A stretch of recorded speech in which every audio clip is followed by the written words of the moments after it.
Le loup qui enquêtait au musée. Il était une fois un loup qui n'aimait pas aller au musée.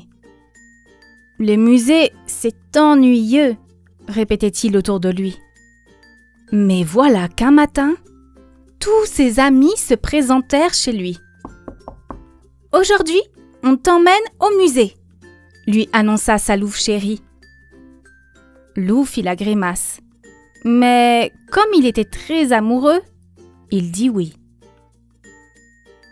Maître Hibou débuta la visite par son œuvre préférée, un tableau de Louonard de Vinci, connu dans le monde entier. Ce tableau a été peint vers 1503, commença-t-il. Vous pouvez y admirer une mystérieuse beauté.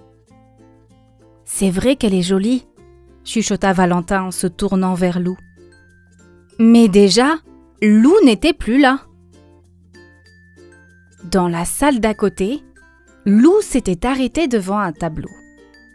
Surpris, il pencha la tête pour mieux le regarder.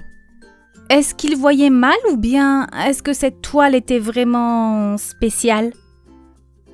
Un petit rat éclata de rire près de lui. C'est un portrait peint par Pablo Picasso. Allez, ne fais pas cette tête-là et suis-moi. Aussi vrai que je suis Barnabé, gardien de ce musée, nous allons trouver une œuvre d'art qui te plaira.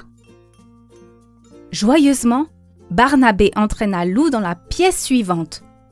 Voici notre collection de sculptures. Certaines ont plus de 1000 ans. D'autres, à peine 20. Magnifique ! S'exclama Loup en se hissant sur le dos d'un superbe animal blanc. Veux-tu descendre de là ? Le gronda Barnabé. C'est fragile une œuvre d'art. À cet instant précis, une sirène se déclencha.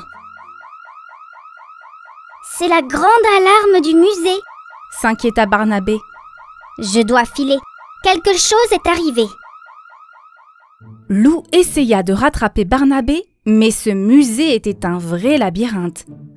Découragé, il s'arrêta dans une pièce étonnante. Sur le mur, une inscription disait « Réveillez l'artiste qui dort en vous ». Loup s'approcha pour observer de plus près un paysage enneigé. Il connaissait cet endroit. N'était-ce pas les montagnes de l'Himalaya ? Au voleur ! Au voleur ! Entendit-il alors crier.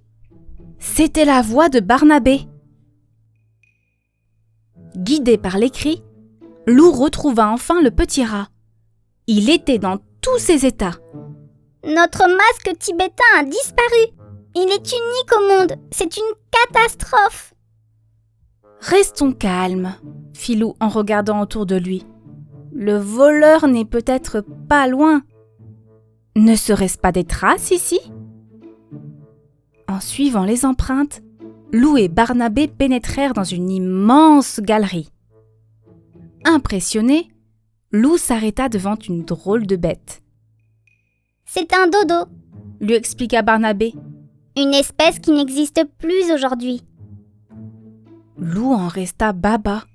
Décidément, les musées, c'était plus intéressant qu'il ne le pensait. À l'entrée de la salle suivante se dessinait une ombre inquiétante. « Le voleur n'est certainement pas ici », bredouilla Loup en reculant. « Ce n'est qu'un squelette de dinosaure, gros bêta !» le rassura Barnabé. « Allez, dépêche-toi, les traces continuent par là. » Loup s'avança prudemment entre les dinosaures. C'est alors qu'il aperçut quelque chose sur le sol. C'était un petit nœud rose couvert de poils roses. Il fronça les sourcils. Ses soupçons se confirmaient. Pensif, Loup se hâta de rejoindre le petit gardien. Barnabé l'attendait près d'une hutte. Sur le sol, il y avait des bols de terre cuite et des outils préhistoriques. Grâce à ces objets, on sait comment vivaient nos ancêtres, expliqua Barnabé. Et Je viens de m'apercevoir qu'il manque un silex. Certainement celui que le voleur a utilisé pour casser la vitre du masque, murmura Lou. Boum!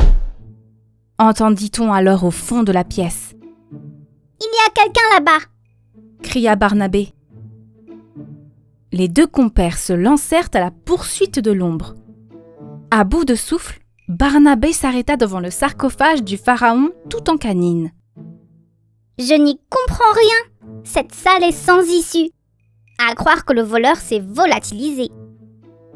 Je ne crois pas, fit Lou en tendant la patte vers le sarcophage. Ah non, Se fâcha Barnabé. je t'ai déjà expliqué qu'on ne touche pas aux œuvres d'art. Mais ce qu'il y avait à l'intérieur lui coupa le souffle. À l'intérieur du sarcophage, il y avait Demoiselle Yeti. Elle tenait dans ses bras le masque volé. « Je me doutais que c'était toi, » soupira Lou. « Allez, Titi, sors de là. » Demoiselle Yeti éclata en gros sanglots.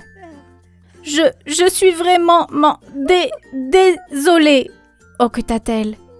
Mais ce masque ressemble tellement à mon papa, je n'ai pas pu m'en empêcher. » Allez, on ne pleure plus.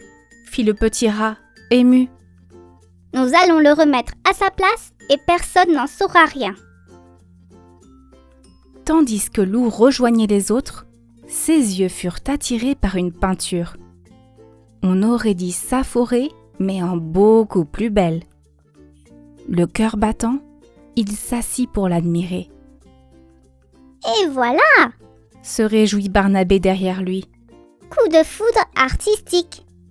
L'art émeut, transporte, fait voyager. Je t'avais dit qu'on trouverait l'œuvre qui te plairait. Lou resta un long moment à contempler la toile.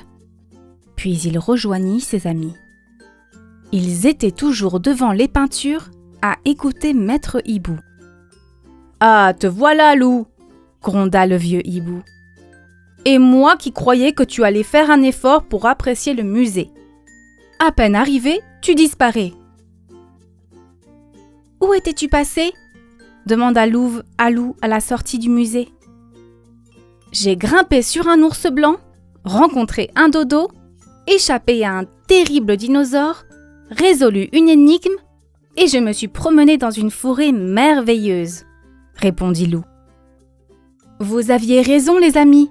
Les musées, c'est passionnant. On y retourne quand ?